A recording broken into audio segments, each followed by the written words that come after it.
अच्छा जी, इस वाली वीडियो के अंदर हम करेंगे क्रॉस प्रोडक्ट और कॉन्वेक्स हल का बेसिक कॉन्सेप्ट और जारवेस मार्च मेथड। जारवेस मार्च मेथड पे तो आएंगे। अभी पहले बेसिक्स ऑफ क्रॉस प्रोडक्ट जो हम लोग यूज़ करेंगे ना आगे, वो देख लेते हैं। देखो, क्रॉस प्रोडक्ट से ना, क्रॉस प्रोडक्ट को पहली बात P1 क्रॉस P2, ये उल्टा करोगे तो साइन उलट हो जाता है, ये वाली बात याद रखनी है। सही है, ये यहाँ पे लिखा हुआ है P1 cross P2 is equal to negative of P2 cross P1। सही है।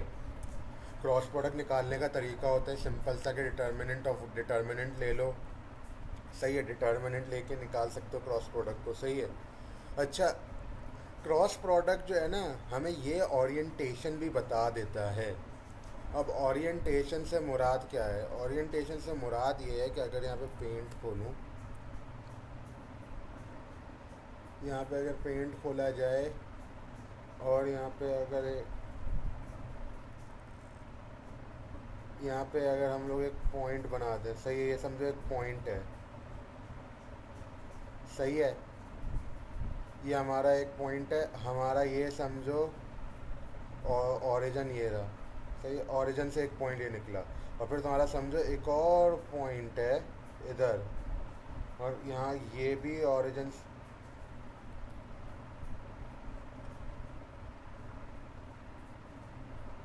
ये भी ओरिजिन से निकला। हमारा क्रॉस प्रोडक्ट ना हमें ओरिएंटेशन बता सकता है। सही है। अब ओरिएंटेशन से मुराद क्या है? अगर मैं इसको P1 कहता हूँ और इसको P2 कहता हूँ,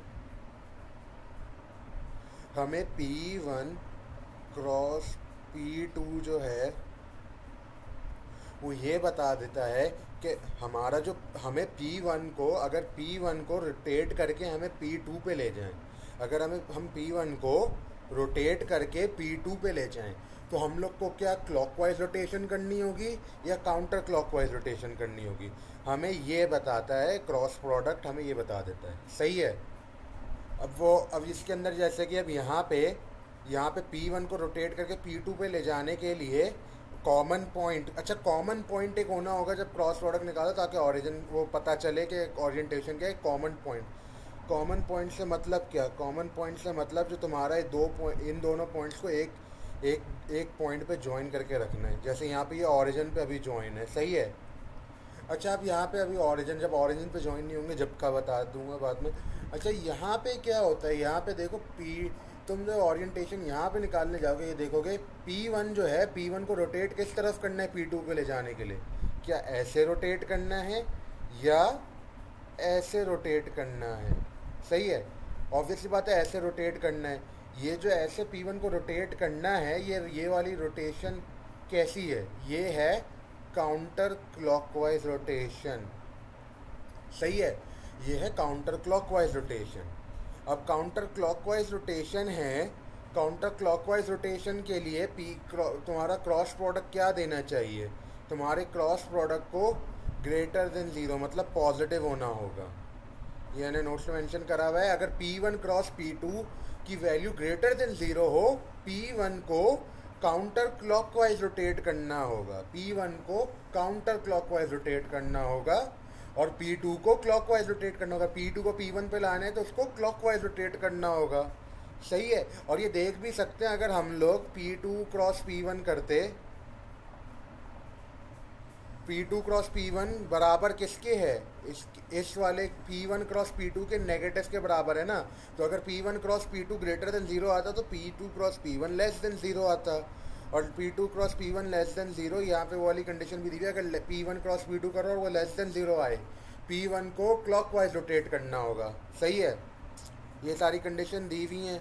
अच्छा, फिर हमारा एक आता है एक स्पेशल कंडीशन, जब हमारा जो है वो ना ग्रेटर देन ज़ीरो हो ना लेस देन ज़ीरो हो। सही है, हमारा जो है वो क्या कहते हैं, इक्वल टू ज़ीरो आ जाए। P1 cross P2 equal to zero. अच्छा, इसका मतलब क्या होता है? अगर मैं ये इरेज कर दूं,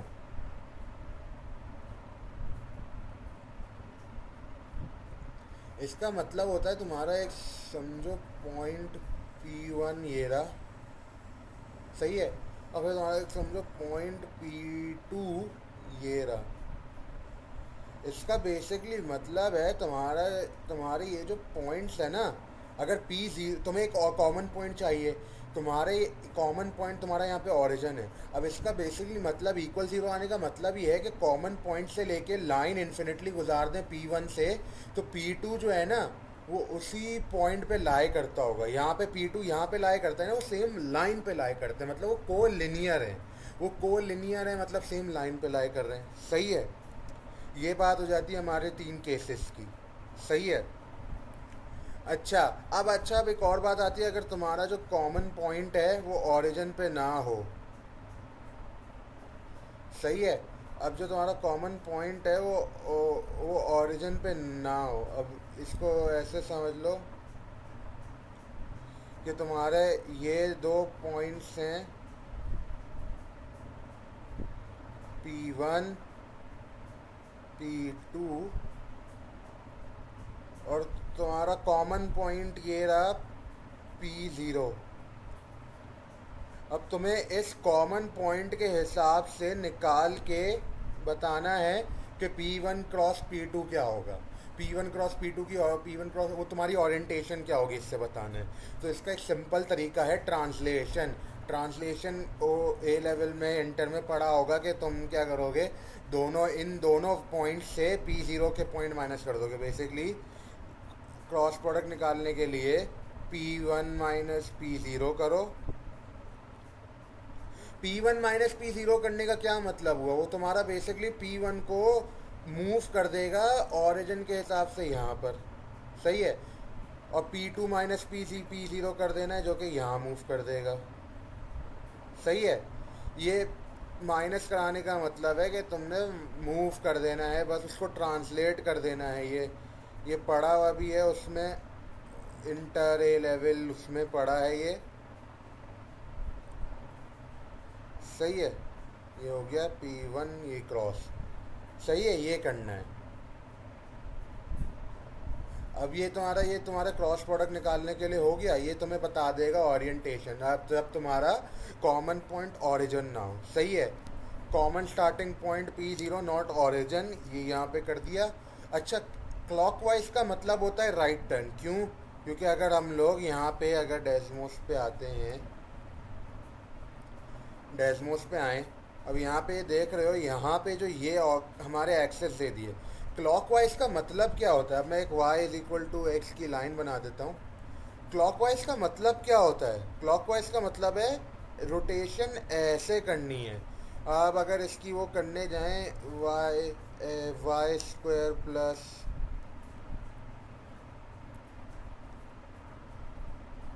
एक्स स्क्वायर इक्वल टू 1, ये हमारा एक सर्कल बन रहा है ना। अगर हम लोग यहाँ पे अब देखने जाएं, यहाँ पे हमारी क्लॉकवाइज रोटेशन क्या होती है?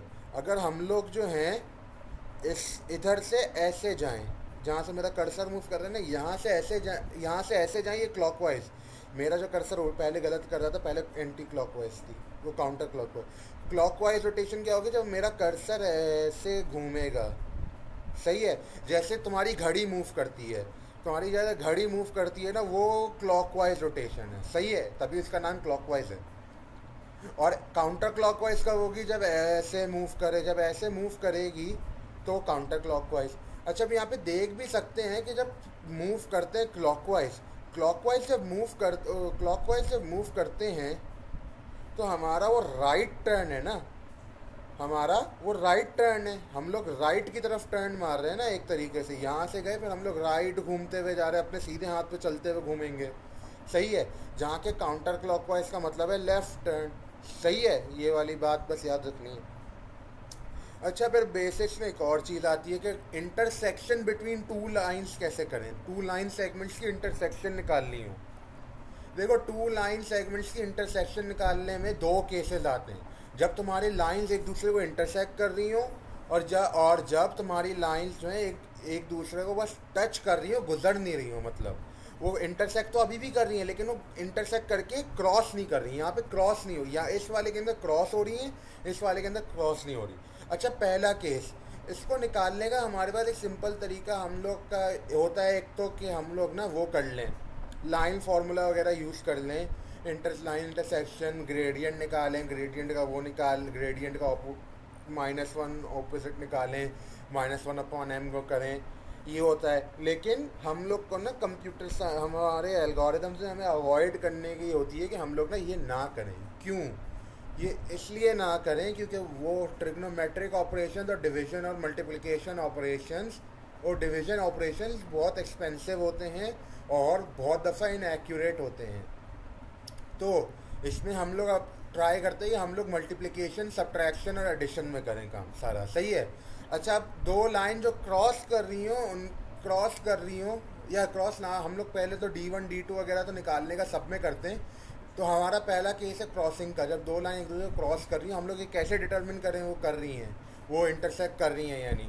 देखो, इंटरसेक्ट करने के लिए केस को भी कंसिडर ना करो। इंटरसेक्ट करने के लिए पहले हम लोग क्या कर सकते हैं, हम लोग ना पहले रिलेटिव ओरिएंटेशन निकालेंगे।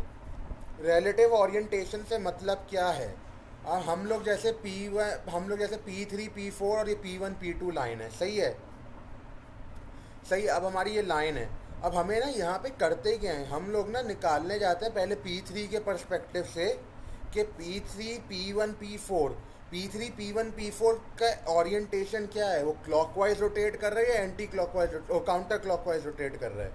P3 P1 P4 मतलब कि P3 से P3 P1 P4 मतलब P1 को राइट टर्न मारनी है, लेफ्ट टर्न मारनी है, क्या टर्न मारनी है, ये देखेंगे।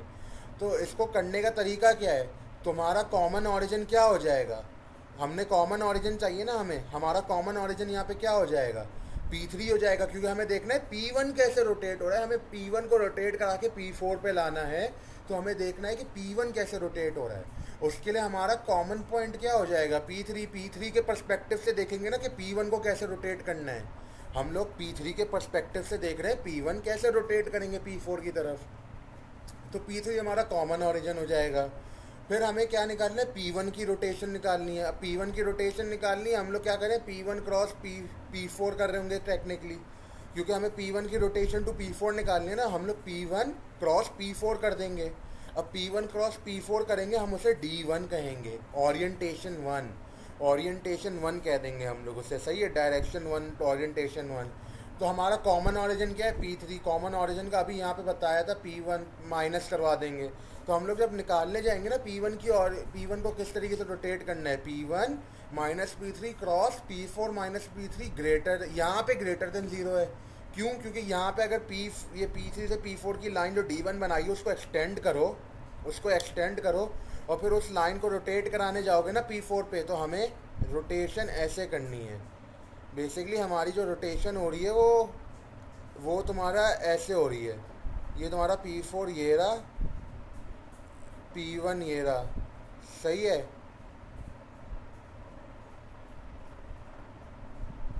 अब हमें रोटेट करवाना है इस लाइन पर, तो इस लाइन पर रोटेट कराने के लिए क्या करते हैं, इस लाइन पर बेसिकली इस लाइन पर रोटेट कराना है, ये वाली लाइन पर रोटेट कराना है। सही है, इस वाली लाइन पर रोटेट कराना है। तो हम लोग को देखना होगा कि हम लोग को उस पर लाने के लिए क्या करना है। हमें उस पर लाने के लिए ये करना है ना, ये वाली टर्न मारनी है। ये वाली टर्न क्या है, ये काउंटर क्लॉकवाइज टर्न है। ये जो है काउंटर क्लॉकवाइज टर्न है। सही है, यहाँ पे जो है काउंटर क्लॉकवाइज टर्न हो रही है। सही है, तो हमारा वो ग्रेटर देन 0 आ गया। फिर हम क्या देखेंगे, अपनी P3 P2 P4, हम P2 को कैसे रोटेट करेंगे P4 पे लाने के लिए। हम लोग P2 को कैसे रोटेट करेंगे P4 पे लाने के लिए, यहाँ पे भी बस एक्सटेंड मारो, लाइन वो कर दो, तुम्हारा आ जाए लेस देन 0। इस वाले केस में लेस देन 0 आ रहा है। सही है, अभी मैं बस दिखा रहा हूँ। सही, अब यहाँ पे क्या हो रहा है कि यहाँ पे D1 जो है काउंटर क्लॉकवाइज रोटेट करेगा, D2 जो है क्लॉकवाइज रोटेशन है, P1 काउंटर क्लॉकवाइज रोटेट करेगा, P2 क्लॉकवाइज रोटेट करेगा। सही है, ये हमारा ये यहाँ पे। अब हम लोग क्या करेंगे, हम लोग ने ये निकाल लिया कि P1 P2 कैसे टर्न करेंगे P4 रीच करने के लिए। अब हम निकालेंगे P3 और P4 कैसे टर्न करेंगे P2 रीच करने के लिए, जब कॉमन ऑरिजिन P1 है। वो हमारा ये वाला फॉर्मूला ही आ गया। अब यहाँ पे अगर हम लोग देखें D3 ये रहा, P1 P3 P2, हम लोग देखेंगे P3 को कैसे रोटेट करें P2 की तरफ, के विथ कॉमन ऑरिजिन P1, हमारा यहाँ पे वो क्लॉकवाइज रोटेशन होगी जो कि क्या है, लेस देन 0, सही है, और ग्रेटर देन हमारा P4 को P2 पे रोटेट करने के लिए काउंटर क्लॉकवाइज रोटेशन। अच्छा, हमने ये D1 D2 D3 D4 निकाल लिया। इनका मकसद क्या था? इनका बेसिकली मकसद ये था कि हमें ना हमें ना क्या कहते हैं, अगर D1 D2 की ऑपोजिट रोटेशन है, D1 और D2 की ऑपोजिट रोटेशन है, सही है, इसका बेसिकली मतलब ये होगा कि तुम्हारी जो लाइन है ना, जो P3 P4 के ऑपोजिट लाई करती है, सही है। अब ये देखा जा सकता है, अगर मैं पेंट में बनाऊं इसे, ये हम लोग देख सकते हैं, हमारी समझो ये लाइन है और हमारी एक लाइन है, हम इस लाइन को कहते हैं P1 और इसको कहते हैं P2। अब समझो तुम्हारे दो पॉइंट हैं P3 P4, सही है, और इनसे भी एक लाइन निकलती हुई जा रही है। अब बात ये आती है कि अगर तुम्हें P1 से P4 जाना है तो तुम्हें रोटेशन ऐसे करनी है, सही है, और अगर P2 से P4 जाना है तो रोटेशन ऐसे करनी है। दोनों ऑपोजिट तरीके से रोटेट कर रहे हैं ना, ये काउंटर क्लॉकवाइज कर रहा है, ये क्लॉकवाइज कर रहा है। अब अगर हम लोग यहाँ पे हम लोग ये देखें कि हमारा जो P4 जो था वो अगर यहाँ होता, सही है, P4 हमारा यहाँ होता। अभी जो है P1 को रोटेट करना है P4 में, P1 को रोटेट करना है P4 में, तो हमें ऐसे रोटेट करना होगा। P2 को करना है P4 में, हमें ऐसे रोटेट करना है। अभी भी ऑपोजिट है। क्यों ऑपोजिट आ रही है? ऑपोजिट इसलिए आ रही हैं क्योंकि वो जो ये लाइन है ना P4 P3, इनके ऑपोजिट साइड्स पर हैं। समझो ये तुम्हारी ये लाइन, अगर मैं P4 P3 वाली जो है इसको एक्सटेंड करूं, हमारी ये ऑपोजिट साइड पर है ना P1 P2 इनके ऑपोजिट साइड पर है। तो इनको रोटेट करना तुम्हें क्या पड़ेगा? इनको रोटेट तुम्हें ऑपोजिट डायरेक्शन में करना पड़ेगा ना P1 P2 को, ताकि वो आए। इस वजह से हम कह सकते हैं कि यार ये ऑपोजिट साइड पर है। अच्छा, अब हमारी ये वाली कंडीशन हो गई। ये हमें क्या बता देता है इंटरसेक्ट करती है? नहीं, हमें सिर्फ ये बता रहा है कि P1 और P2 पॉइंट्स ऑपोजिट साइड पर हैं। हमें ये नहीं बता रहा कि P3 P4 जो हैं वो भी P1 P2 लाइन के ऑपोजिट साइड पर हैं। ये हमें ये नहीं बता रहा कि P4 यहाँ पे लाई करता है या नहीं, सही है।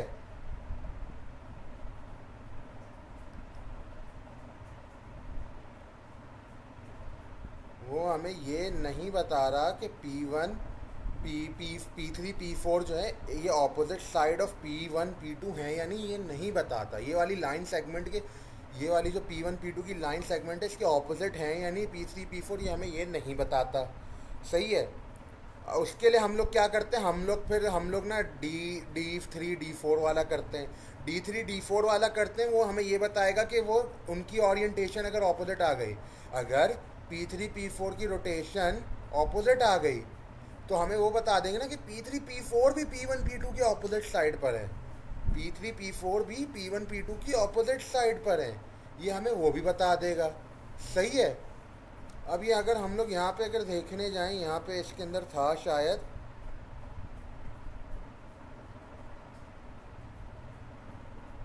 इसके अंदर नहीं है, आई थिंक इसके अंदर नहीं है। चलो इसके अंदर बना देते हैं। अब तुम्हारा वो केस अभी मैंने दिखाया भी था कि जब वो तुम्हारे ना यहाँ पे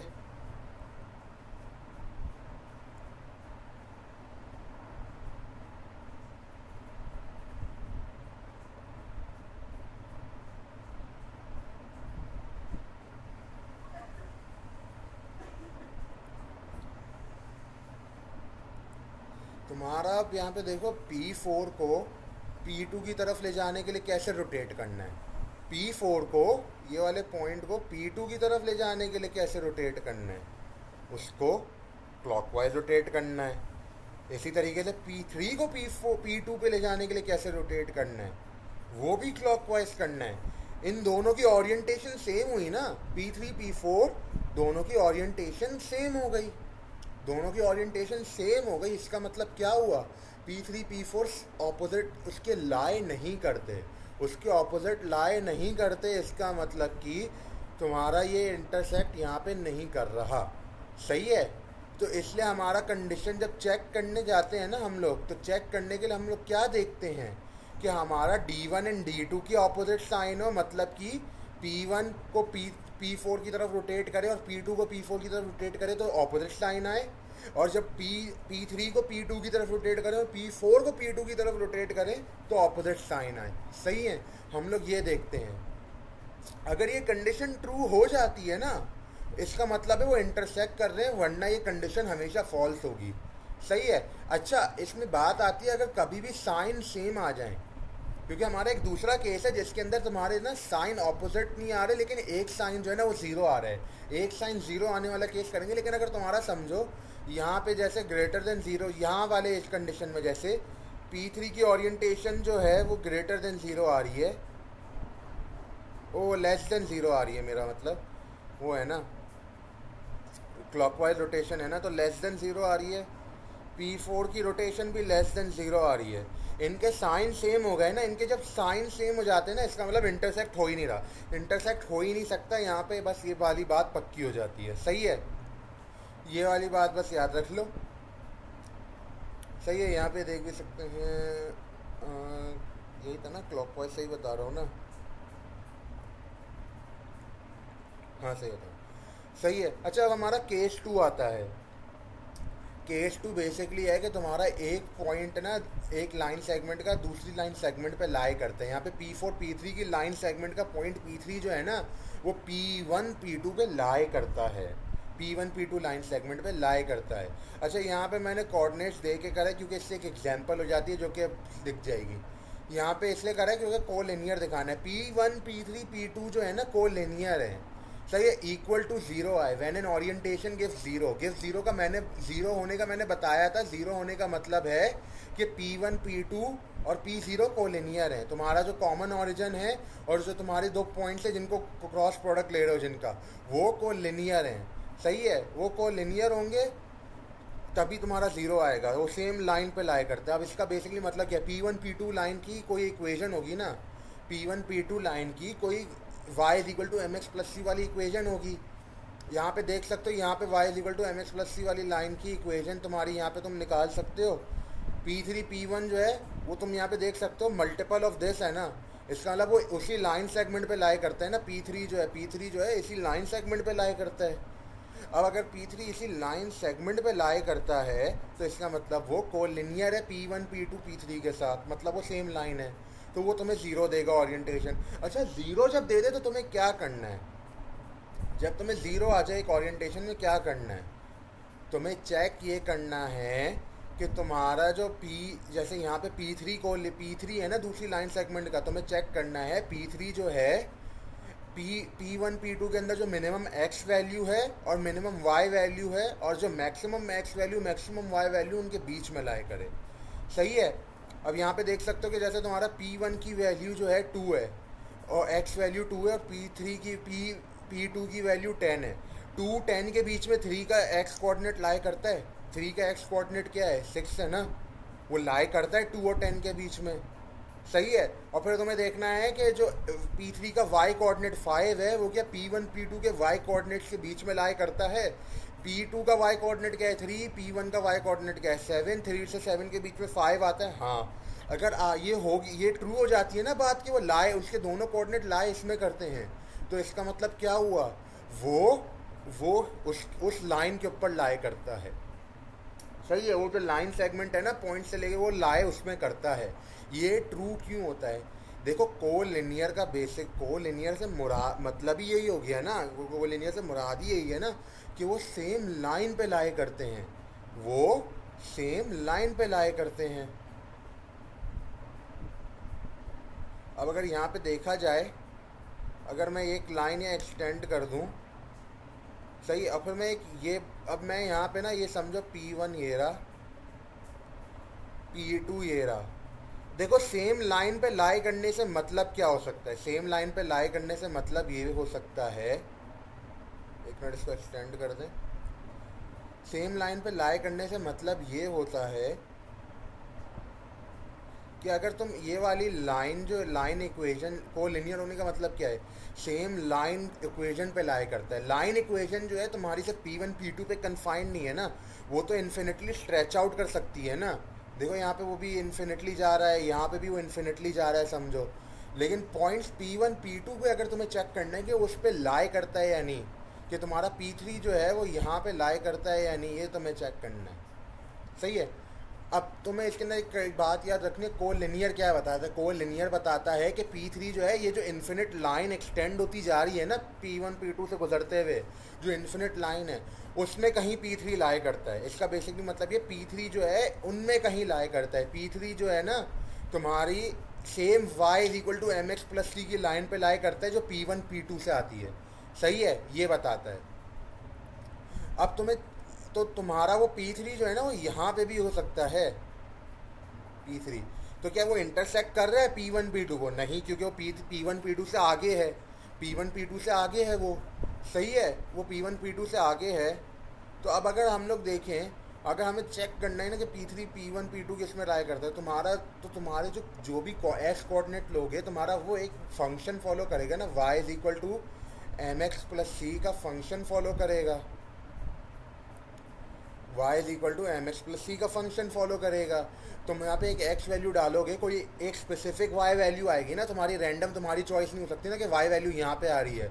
अगर ऐसा होता तो तुम्हारा को लिनियर ही नहीं है ना, वो को लिनियर ही नहीं हो पाता फिर तो तुम्हारा जो है वो कहीं ना कहीं लाई करेगा इसी लाइन में, इसी लाइन में उनका कोऑर्डिनेट होगा।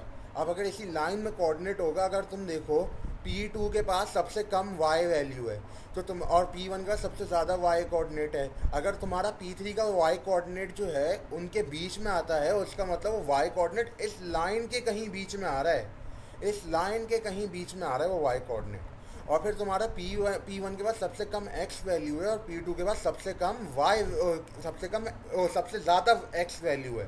तो तुम्हारा अगर P3 का x वैल्यू जो है इसके बीच में लाई करे, ये तो मुझे दिख भी नहीं रहा, अगर तुम्हारा x वैल्यू जो है P3 की P1 P2 के बीच में कहीं लाई करे, उसका मतलब कि तुम्हारा वो इस लाइन के अंदर कहीं लाई कर रहा है। और क्योंकि को लिनियर है और फिर तुम्हारे y और x कोऑर्डिनेट दोनों वो आ गए P1 P2 के x और y कोऑर्डिनेट के बीच में, इसका मतलब कि वो इस लाइन सेगमेंट के बीच में लाई करता है। इसका मतलब कि वो इंटरसेक्ट कर रहा है, वो टच कर रहा है। सही है, ये मैंने यहाँ पे ही लिखा हुआ है ये सारा कुछ। सही है। अच्छा, फिर हमारी बात आती है कॉन्वेक्स हल प्रॉब्लम की। कॉन्वेक्स हल प्रॉब्लम क्या कहता है? कॉन्वेक्स हल प्रॉब्लम का बेसिकली मकसद ये है कि तुम्हें ना कुछ लाइन सेगमेंट्स P दे दिए, तुम्हें कुछ पॉइंट्स P दे दिए, तुम्हें कुछ पॉइंट्स P दे दिए। सही है, समझो तुम्हें ना कुछ पॉइंट्स P दे दिए, ये सारे पॉइंट्स मिला के P हैं, एक P set of points P हैं। सही है। कॉन्वेक्स हल का बेसिकली हमारा मकसद ये, कॉन्वेक्स हल में हमें वो वाले पॉइंट्स चूज करने हैं जो ना हमारा क्या कहते हैं, सारे उनसे अगर लाइन एक्सटेंड करें, स्ट्रेट लाइंस, क्योंकि हमें कॉन्वेक्स पॉलीगॉन बनाना है, हमें कॉन्वेक्स पॉलीगॉन बनाना है। कॉन्वेक्स पॉलीगॉन का मतलब स्ट्रेट लाइन और तुम्हारे कोई भी ऐसी वाली लाइंस ना हो। सही है, ऐसी वाली लाइन जो तुम्हें ना इनर पॉइंट करें। सही है। तो कॉन्वेक्स हल में हमारा मकसद ये है, हमें ऐसा सेट ऑफ पॉइंट्स चूज करना है जिसके ऐसे set of minimum amount of points. Minimum amount of points का क्या मतलब? मिनिमम अमाउंट ऑफ पॉइंट्स का मतलब कि यहाँ पे देखो, मुझे अगर सारी लाइन सारे के सारे पॉइंट्स को उस सेट के अंदर रखना है ना, उस लाइन के अंदर लाई करना। जैसे मैंने यहाँ पे एक कॉन्वेक्स हल की एग्जांपल में P1 P2 P3 P4 choose करा, जो तुम्हारे बाकी सारे जो P5 से लेके P8 जो पॉइंट्स बचे, वो सारे के सारे इसके अंदर लाई करते हैं ना, वो सारे के सारे इस पॉलीगॉन के अंदर लाई करते हैं ना, इस पॉलीगॉन के अंदर लाई करते हैं। ये तुम्हारा तो हमारा मकसद यही होता है कॉन्वेक्स हल में, हमें finding the smallest convex polygon that contains all given points. तुम्हारा जब पॉलीगॉन बना दें, हम लोग एक पॉलीगॉन बना दें, उसके अंदर सारे पॉइंट्स होने चाहिए जो पी के अंदर है। सही है।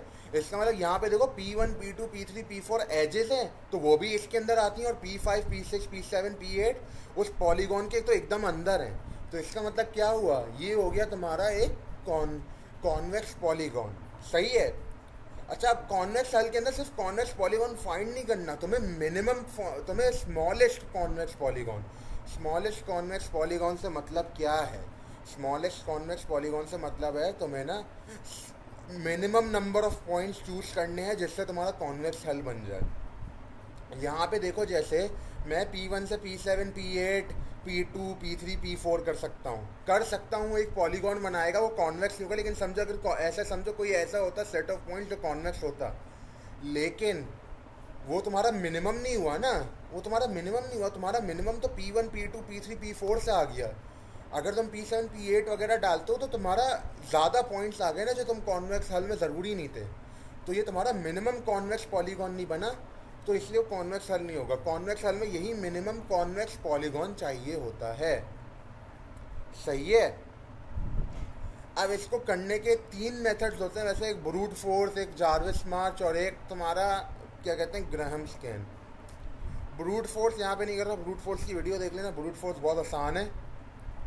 देखो, जार्विस मार्च को मैंने ये एनालॉजी दे के प्रॉपर तरीके से समझाया, लेकिन जार्विस मार्च को ना बेसिकली समझो, तुम्हारे कीलें ठोकी हुई हैं, दीवार में कीलें ठोकी हुई हैं। सही है। रैंडमली तुम्हारे वो पॉइंट्स भी हैं, कीलें ठोकी गई हैं। तुम क्या करोगे, तुम सबसे नीचे वाली जो कील है ना, उस पर टेप लगाओ, और फिर उस टेप को लगा के तुम ना खींच लो टेप एक पॉइंट लगाया टेप का, टेप को खींचो, और फिर टेप को ना वो करते जाओ, रोटेट करते जाओ काउंटर क्लॉकवाइज। सही है।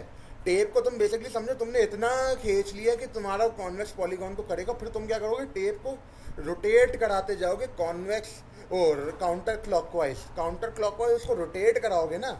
जैसे समझो, तुमने यहाँ पे P1 तुम्हारी वो कील है, तुमने P1 के ऊपर टेप लगाया, फिर तुमने क्या करा, टेप को ना यहाँ से यहाँ तक खींच लिया, फिर क्या कर रहे हो, फिर उसको ना रोटेट कर रहे हो। उसको रोटेट करोगे ना, तो तुम क्या करोगे, यहाँ पे जाओगे, यहाँ से रोटेट करके तो तुम्हारी एक और कील आ जाएगी ना कभी तो कोई कील और आएगी ना, कोई और कील आएगी।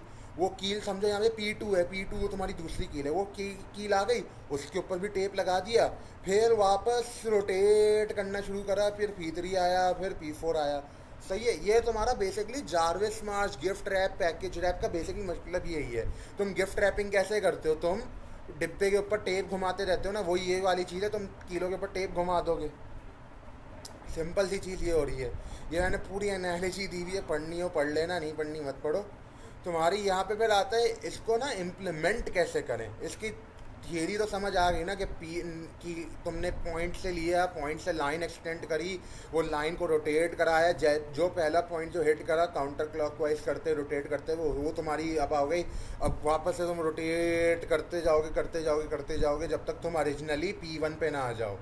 तुम P1 से एक्सटेंड करा टेप को रोटेट करा, P2 आया, P2 से फिर P2 पे आके वो टेप लगा दिया, फिर उसको फिर वापस रोटेट करते गए काउंटर क्लॉकवाइज, तुम्हारा फिर P3 आया। सही है। P3 आया, P3 को और काउंटर क्लॉकवाइज रोटेट कर, P4 आया, P4 को और रोटेट करा तो P1 आया। सही है। जब तुम्हारा ओरिजिनल पॉइंट आ जाए, जब तुम्हें रुकना होता है, वो तुम्हारे जो भी पॉइंट्स उसके अंदर आ गए वो कॉन्वेक्स हल हैं। अच्छा, इसमें सोच रहे हो कि ये हमारे कैसे पता कि हमेशा सही होगा। देखो, जब हम लोग काउंटर क्लॉकवाइज रोटेट करा रहे हैं, इसका मतलब है जो भी तुम्हारा एंगल सबसे कम होगा, जैसे P1 से सबसे कम काउंटर क्लॉकवाइज एंगल जो होगा ना, वो वाले पॉइंट पे जाके तुम्हारा टेप लगेगा ना, तो वो वहाँ पे क्या होगा, P2 होगा। इसी तरीके से सबसे कम वाला P3 होगा तो P3 पे लगेगा। ये वाली बात हो रही है। तो ये इसलिए ट्रू हो जाता है क्योंकि तुम्हारे सबसे कम एंगल्स कवर होंगे ना, सबसे स्टीप टर्न्स। तुम्हारा ऐसा थोड़ी ना हो सकता है तुम रोटेट कराओ और तुम्हारा P2 की जगह P8 आ जाए। तुम्हारा P2 की जगह P8 थोड़ी ना आ सकता है, क्योंकि P2 का एंगल कम है, तो P2 सब ऑब्वियस ही बात है सबसे पहले आ जाएगा। सही है। इसी तरीके से P2 को रोटेट कराते तुम्हारा P5 P8 नहीं आ सकता। क्यों? क्योंकि P3 का P2 की तरफ से सबसे कम एंगल बन रहा है। अगर P2 की लाइन ऐसे ऊपर एक्सटेंड कर दो, एक वर्टिकल लाइन बना दो, P3 का सबसे कम एंगल है ना P2 के साथ। तो इसका क्या मतलब है कि तुम्हारा जो P2 को रोटेट करोगे तो तुम्हारा सबसे पहले वो P3 हिट करेगा, वो कोई और पॉइंट थोड़ी ना हिट कर सकता है। इसी तरीके से तुम सबसे कम एंगल वाले पॉइंट्स हिट करोगे तो तुम्हारा कॉन्वेक्स हल ही देगा, वो तुम्हें सबसे एक्सट्रीम पॉइंट्स दे रहा होगा। सही है, जार्विस मार्च तुम्हें सबसे एक्सट्रीम पॉइंट्स देगा। सही है, ये वाली बात समझेंगे, इस वजह से वो चलता है। अच्छा, इसको इम्प्लीमेंट कैसे करेंगे? देखो, इम्प्लीमेंट करने के लिए तुम्हारे स्टेप्स होते हैं। पहले तुम ना एक स्टार्टिंग पॉइंट पिक करोगे। तुम्हारा स्टार्टिंग पॉइंट क्या होगा? तुम्हारा स्टार्टिंग पॉइंट वो वाला तुम कोई भी ले सकते हो जो तुम्हारे एक्सट्रीम पॉइंट्स हो। या तो तुम लोएस्ट वाई कोऑर्डिनेट उठाओ, या या फिर लोएस्ट एक्स कोऑर्डिनेट उठाओ, या हाईएस्ट वाई कोऑर्डिनेट, या हाईएस्ट एक्स कोऑर्डिनेट, इनमें से कुछ उठा लो। कुछ एक्सट्रीम पॉइंट उठाना है तुम्हें। सही है। अब तुम्हारा अगर कोलिजन हो रहा, मतलब दो पॉइंट्स हैं जिनके लोएस्ट वाई कोऑर्डिनेट्स हैं, तो तुम क्या करो, उस वाले पॉइंट को चूज करो जिसका लोएस्ट एक्स कोऑर्डिनेट है। सही है। अब तुमने ये P1 को ना, तुमने अब क्या कर दिया, तुमने ना तुम्हारा जो पॉइंट P1 है, तुम समझो वो तुम्हारा स्टार्टिंग पॉइंट है। सही है। अब वो तुमने ना P करंट को ना P1 पे सेट कर दिया। सही है, P करंट को P1 पे सेट कर दिया। फिर तुमने एक लिस्ट, एम्प्टी लिस्ट इनिशियलाइज करी हल वर्टिसेस स्टोर करने के लिए, और उसमें ना तुमने P1 को ऐड कर दिया। सही है। फिर तुम्हारा आता है रैपिंग लूप। अच्छा, अब रैपिंग लूप के अंदर क्या होता है? तुम्हारा रैपिंग लूप के अंदर ना तुम फाइंड करते हो एक P नेक्स्ट ऐसा पॉइंट सच दैट कि तुम्हारा जो लाइन सेगमेंट जो है ना P करंट P नेक्स्ट, वो तुम्हारी एक कॉन्वेक्स हल की वो line segment edge of a convex hull बनाए। बेसिकली तुम उस रैपिंग लूप के अंदर वो लाइन सेगमेंट, जैसे P1 P2 एक लाइन सेगमेंट है ना कॉन्वेक्स हल की, वो कॉन्वेक्स हल का हिस्सा है ना, तुम्हें वो वाली लाइन सेगमेंट फाइंड कर रहे हो। सही है। अच्छा, अब इसके अंदर करते क्या है? इसके अंदर करते ये हैं कि हम लोग ना एक इनिशियल कैंडिडेट चूज कर लेते हैं। अब इनिशियल कैंडिडेट कैसे चूज करें? तुम्हें एक लिस्ट दी हुई थी ना सारे पॉइंट्स P की, सारे पॉइंट्स P की एक लिस्ट दी हुई है ना। तुम एक गैस जो हो सकता है वो तुम क्या ले सकते हो, तुम नेक्स्ट पॉइंट ही ले लो। तुमने एक P1 चूज कर लिया, तुम्हारा P1 तुम्हारा P करंट हो गया समझो। तुम ना अब P2 तुम्हारा जो भी नेक्स्ट एलिमेंट उस एरे के अंदर आता है ना, वो वाला एलिमेंट तुम P नेक्स्ट कह दो। सही है, वो वाला तुमने एलिमेंट P नेक्स्ट कह दिया।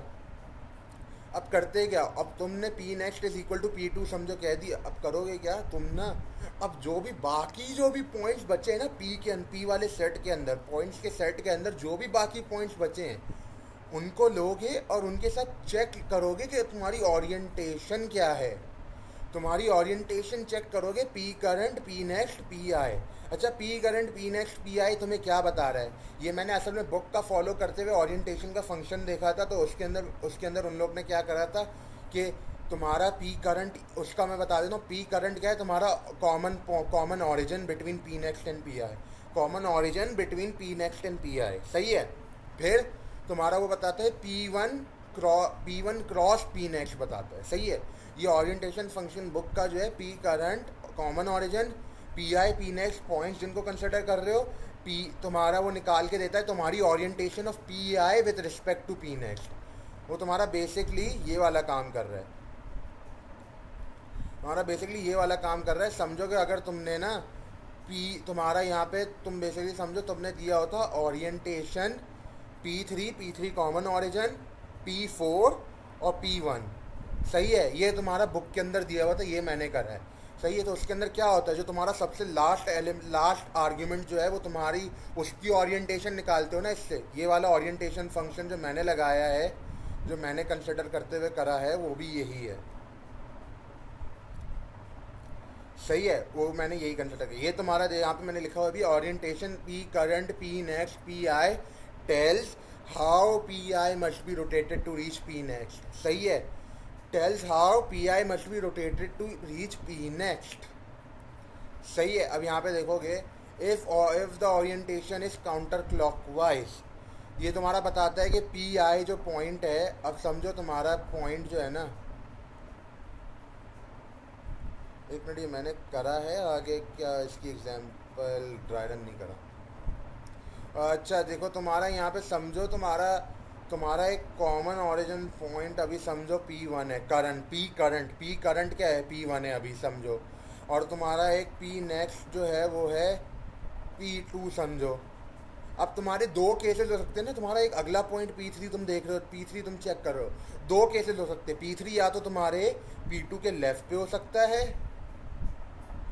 या P2 के राइट पे हो सकता है। तो तुम चेक क्या करते हो, तुम चेक करने जाते हो कि तुम्हारा ये जो P3 है, तुम्हारा ये जो P3 है, इसको रोटेट कैसे करना होगा कि तुम्हारा P2 पे आ जाए वो। अब जैसे ये वाला जो है पॉइंट, ये वाला जो पॉइंट P3 को रोटेट कैसे करना होगा, काउंटर क्लॉकवाइज रोटेट करना होगा, और इस वाले पॉइंट को कैसे करना होगा, क्लॉकवाइज रोटेट करना होगा। सही है। अब देखो जब तुम्हारी काउंटर क्लॉकवाइज रोटेशन होती है, देखो काउंटर क्लॉकवाइज रोटेशन का बेसिकली मतलब है, अभी काउंटर क्लॉकवाइज रोटेशन ही कंसिडर करते हुए चलते हैं। काउंटर क्लॉकवाइज रोटेशन का मतलब कि P3 जो है तुम्हारा ज़्यादा आउटसाइड है। ज़्यादा आउटसाइड होने का मतलब ये है कि अगर तुम P3 को अगर तुम P2 को ले लोगे ना पॉइंट, तुम्हें P3 को इंक्लूड करने के लिए तो तुम्हें लाइन ऐसी बनानी पड़ जाएगी। अगर तुम्हारा P2 तुम कह दो ये कॉन्वेक्स हल में है, तो तुम्हें P3 को भी ऐड करना पड़ेगा, वरना क्योंकि P3 को अगर ऐड नहीं करोगे ना, तुम ऐसे निकल लोगे। अगर P3 को ऐड नहीं करोगे तो तुम्हारा P3 कॉन्वेक्स हल के उस सेट में आएगा ही नहीं ना। तो अगर वो आएगा नहीं, उसकी उस कॉन्वेक्स पॉलीगॉन के अंदर आएगा नहीं, तो इसके अंदर तुम्हारा कॉन्वेक्स हल ही नहीं हुआ। वो अगर कॉन्वेक्स हल नहीं हुआ, सही है, तो अब तुम्हें ना लाइन ऐसे बनानी पड़ेगी। लेकिन फिर ये कॉन्वेक्स पॉलीगॉन नहीं हुआ ना, ये तो कॉन्वेक्स पॉलीगॉन नहीं होगा ना फिर। क्यों? क्योंकि तुम्हारा यहाँ पे जो P3 है, अगर तुम P2 की जगह डायरेक्ट P3 लो तो तुम डायरेक्ट तो वो कर ही सकते हो ना। तो तुम्हारा ऐसा भी हो सकता है ना कि तुम्हारा P3 जो है उसको तुम्हारा P2 तुम्हारा पॉइंट ही ना हो उस वर्टेक्स के, वो कॉन्वेक्स हल की वर्टेक्स में P2 पॉइंट ही ना हो। तुम्हारा ये चांस होता है ना। क्यों? क्योंकि तुम्हारा एक ऐसा पॉइंट भी हो सकता है P4 समझो, जिससे अगर तुम जाओगे P3 से P4। अब एक बात बताओ, यहाँ पे अगर P2 को लेना ज़रूरी है? नहीं ना। क्यों? क्योंकि P4 के अंदर ऑलरेडी P2 आ रहा है। देखो ये वाला जो 3 का ग्रुप बन गया, ये जो P1 P3 P4 का ग्रुप बन गया, इसके अंदर ऑलरेडी P2 आ रहा है ना।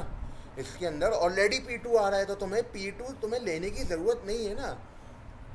तो इस वजह से जब हमारा ये केस होता है ना कि तुम्हें Pi को काउंटर क्लॉकवाइज रोटेट करना पड़े P नेक्स्ट पे लाने के लिए, हमारा जो Pi जो है ना वो बेटर कैंडिडेट है, वो एक बेटर कैंडिडेट है P नेक्स्ट के लिए। इसी वजह से कि तुम्हारा ऐसा भी तो केस हो सकता है। देखो हम ये नहीं कह रहे कि P2 जो है वो नहीं होगा कॉन्वेक्स हल में, ऐसा भी हो सकता है P2 होगा, ऐसा हो सकता है P2 होगा। अगर तुम्हारा यहाँ पे समझो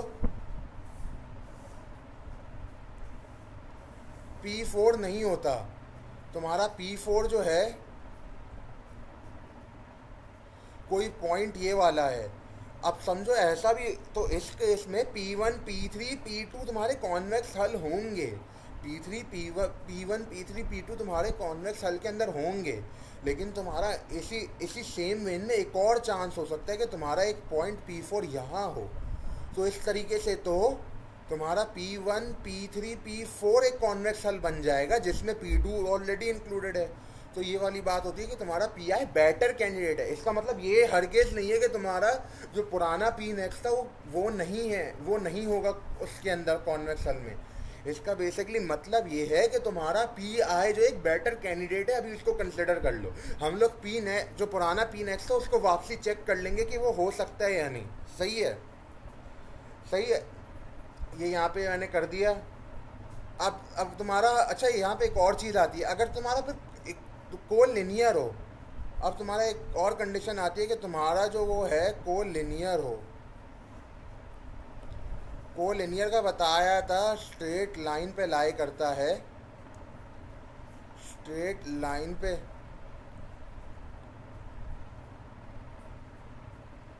कलर ब्लैक करोगे तुम्हारा तुम समझो तुम्हारा अभी P नेक्स्ट जो है वो P2 है और P3 जो है वो तुम्हारा स्ट्रेट लाइन पे लाई करता है। कोलिनियर होने का यही मतलब होता है कि तुम्हारा जो पॉइंट है ना वो एक सेम लाइन पे लाई करता है। तो इस केस में क्या करोगे तुम लोग? सही है, इस केस में क्या करना होता है इस केस में तुम्हें फारदेस्ट पॉइंट उठाना है, जो तुम्हारा पी करंट है उससे फारदेस्ट पॉइंट उठाना है। क्यों? देखो, अगर तुम ये P2 वाला उठाओगे तो तुम्हें एक्सटेंड करना पड़ेगा P3 के लिए। वैसी बात है, तुम्हें P3 के लिए एक्सटेंड तो करना ही पड़ जाएगा ना P2 अगर उठा लोगे, क्योंकि वरना तो P3 आ नहीं पाएगा। तो इससे बेहतर है कि तुम P3 को ही डायरेक्ट ले लो, उसके बीच में P2 लाए करता है। ये जो पॉइंट P2 है P1 P3 के बीच में लाए करता है, तो वो ऑलरेडी इंक्लूडेड होगा, तो तुम्हारा P2 लेने की ज़रूरत नहीं, तुम P3 ले लो। सही है, इस वजह से तुम फारदेस्ट अवे कर दोगे। सही है, और उसको P नेक्स्ट कह दोगे। अब इसी तरीके से तुम सारे पॉइंट स्कैन कर दोगे, एक आइटरेशन में सारे पॉइंट स्कैन कर दोगे तुम ये इस तरीके से। और जो भी तुम्हारा एंड में P नेक्स्ट बचता है ना, जो भी तुम्हारा एंड में P नेक्स्ट बचा है, उसको ना H जो हमने हल सेट बनाया था ना, कॉन्वेक्स हल का सेट बनाया था, इनिशियलाइज करवाया था एक एम्प्टी सेट, उसके अंदर P नेक्स्ट को डाल दोगे। क्योंकि जब तुम सारे स्कैन कर लोगे तुम इतने श्योर होगे कि तुमने ना सबसे एक्सट्रीम सबसे अच्छा पॉइंट उठा लिया है, जो कि होगा ही होगा कॉन्वेक्स हल का हिस्सा। सही है, ये वाला काम कर दोगे तुम। और फिर तुम क्या करोगे, P करंट को ना P नेक्स्ट के सेट कर दोगे। जो तुम्हारा P नेक्स्ट जो तुमने अभी H में ऐड करा, अब तुम P करंट को भी वही P नेक्स्ट सेट कर दोगे। सही है, और तुम ये वाला प्रोसेस रिपीट करते रहोगे जब तक तुम्हारा जो अगला जो P नेक्स्ट जो फाउंड होगा ना, जो P नेक्स्ट जो फाउंड होगा, वो जब तक तुम्हारा ओरिजिन, तुम्हारा स्टार्टिंग पॉइंट नहीं हो जाता। सही है, और जब ये तुम्हारा पूरा हो जाएगा ना, तुम्हारा फिर एक लूप टर्मिनेट हो जाएगा। तुम्हारा लूप टर्मिनेट की कंडीशन क्या है कि जब तक तुम्हारा तुम वापस से अपने स्टार्टिंग पॉइंट पे नहीं आते। और जब तुम्हारा हो जाएगा ना, तो तुमने तुम्हारा जो लिस्ट H है ना, वो तुम्हारी कॉन्वेक्स हल होगी काउंटर क्लॉकवाइज ऑर्डर के अंदर। सही है, ये तुम्हारी हो जाती है। अब अगर इसकी मुझे एनिमेशन का पता नहीं, चेक भी कर सकते हैं, जार्विस मार्च एनिमेशन।